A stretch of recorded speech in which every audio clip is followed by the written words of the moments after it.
So, what did I do next after I had a dream that had captured my imagination? Well, it was clearly a big dream. And to create economy in a whole city in which nothing and no one was wasted was a dream much, much bigger than I was. So, the first thing I had to figure out was who else cared about this. And so I began doing what I suppose I always do when something interests me, which is to ask the question and just to talk about it. Not in order to recruit anybody, but to just see what the resonances are. And in my experience, when there's a big dream that's trying to come into being, lots and lots of people are moving toward it at the same time, but they often don't know who the other ones are.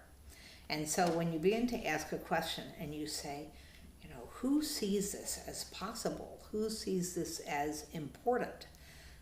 People start showing up. And clearly there were people from that conference itself who represented a lot of real pioneers in our city. They were interdisciplinary thinkers. They had been people who had made impossible things possible in the life of the city. So they were a fantastic set of companions to have in the work. And I simply asked a number of them, having expressed what was in my own heart about the dream, whether any of them would be interested in coming together to talk about what that would look like. I think because everyone sensed that this was a very big dream and that it wasn't the sort of thing I already knew how to do or could possibly do on my own. It was intriguing to be part of it. And I called that group a design team.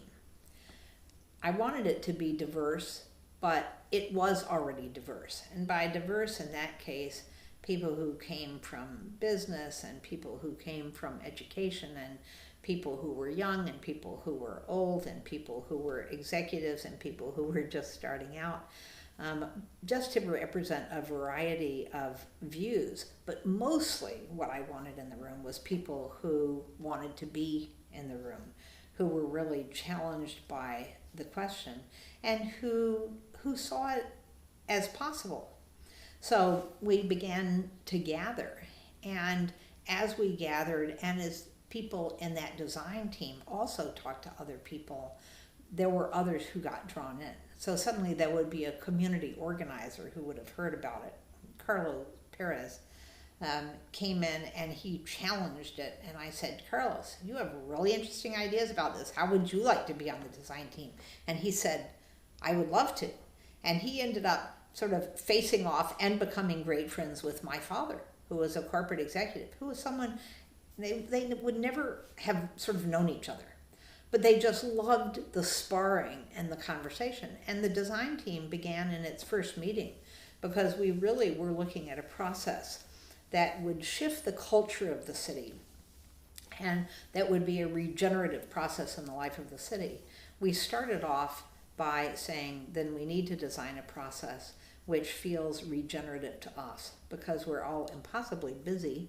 So how can we design this process in a way that this is a meeting that we all want to be at because it's so enlivening for us?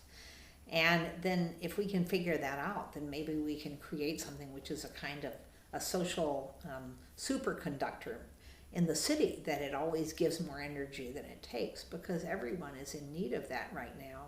And so we set as our design task not so much designing a big end product that we were going to make happen, but designing a process which so gathered and focused people's energy and connected it in such a way that it felt like it was creating a design of its own which could be contagious and spread out into the city.